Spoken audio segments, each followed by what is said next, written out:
Hi, Jim Kibbins here. I'm outdoors under an umbrella here. Get a little light.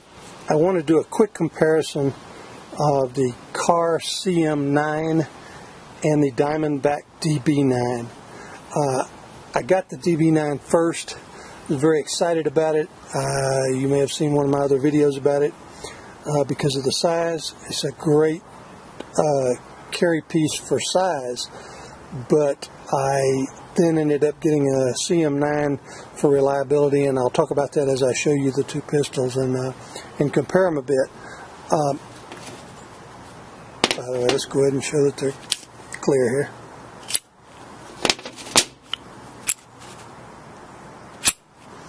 Alright. As far as thickness goes, the Kahr is 1/10 of an inch thicker in the slide. 0.9 instead of 0.8, I believe, is the difference. Now, length, actually, the Kahr is a smidgen shorter because of this piece back here on the back of the DB9.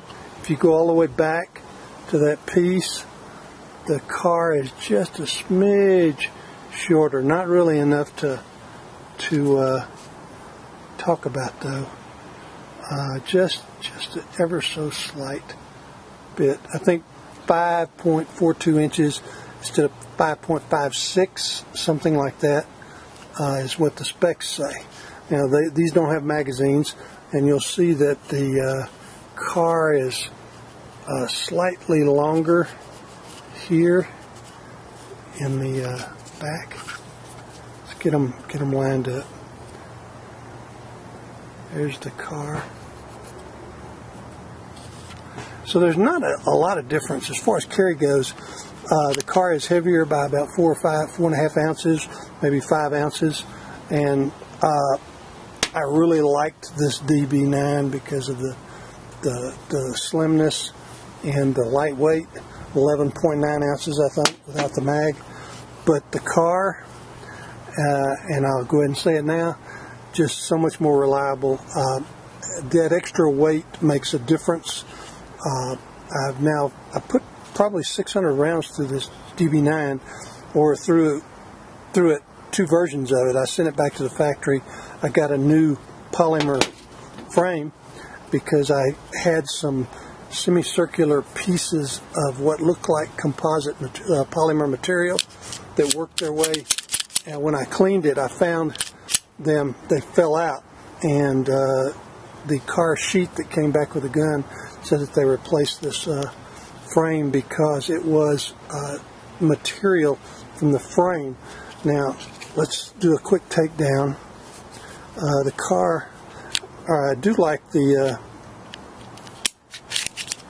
it's like a Glock, the takedown of the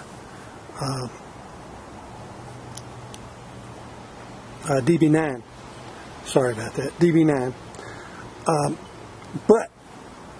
And you can see that very similar to most others. However, let's go ahead and do this.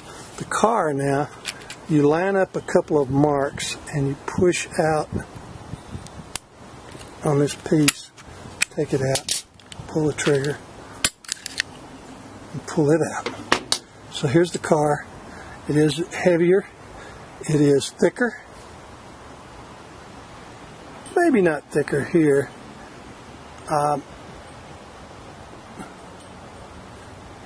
But it just feels, it's more substantial. And I think that bears out in the firing of the gun. But let's look at the DB9 here. It has these two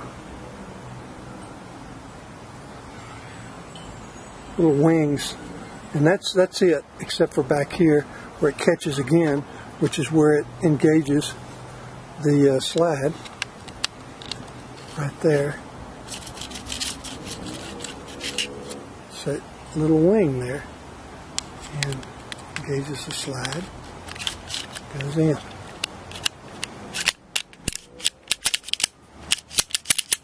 Okay, the Kahr has a complete piece. It goes this way. I'm trying to get the light on it where you can see there's a slot there all the way down the side, both sides for the car. It's not just the little wing up front and a little piece in the back. It's all the way across here. Heavier, just, I don't know, it's more substantial, and it bears out in the feel when you're holding it, when you're firing it. Okay, to put it back together, the Kahr takes a little bit more effort in that, and I'm not going to line this up well with the camera, I'm sure, but when we bring it back, push it down, still trying to get it there, line it up, and push it back. Okay. Alright, the Kahr, just, I really don't know, I really liked the Diamondback from the thickness here, because I thought it gave me a better grip, but really the recoil with this lighter piece is just dramatic, and I had a lot more failure to feeds. I had some stovepipes sticking straight up here. It was a little harder for me to control. I don't consider myself a limp wrister, but it definitely caused me issues, and I had to concentrate on holding it very tightly and keeping that grip. By the way, I have a additional rubberized grip added here. That's why you don't see the diamonds. The Kahr, on the other hand, I have nothing added. I just got it. I fired about 300 rounds through it. Zero problems. Zero. Whereas I had many with the Diamondback, and I did send it back to the factory. The Kahr is just, and much more accurate with the Kahr as well. I'm not sure why that is, other than maybe the recoil had something to do with it, and the way I hold it. But I'm much more accurate with the Kahr. It's a little heavier, a little thicker, but extremely reliable, much more reliable. Great. And also the Diamondback, they say that you avoid your warranty. In their writing, their written materials, they say don't use plus P, but in their practice they say you can use plus P for carry, but don't use it regularly because it will void the warranty. So, and I did fire some plus P through it, and it seemed to be okay, but then again I did have some polymer material somehow gathering up in there. And by the way, the second frame I got back, I fired a couple of hundred rounds through it, and I had another one of those little semicircular pieces of, looked like built up polymer that was being scraped off the inside somehow. Whereas the Kahr plus P is fine. In fact, I'm carrying Corbon 115 grain plus P. I've fired some of that through it, some Hornady through it. The first 300 rounds I put Hornady, Winchester, Corbon, and Cellular and Beloit Russian ammo, cheap ammo through it. All of it did really well. No problems whatsoever. And that, excuse me, I hit the camera there. That's definitely not the case I have with the Diamondback. I'm going to keep the Diamondback because I like to use it as a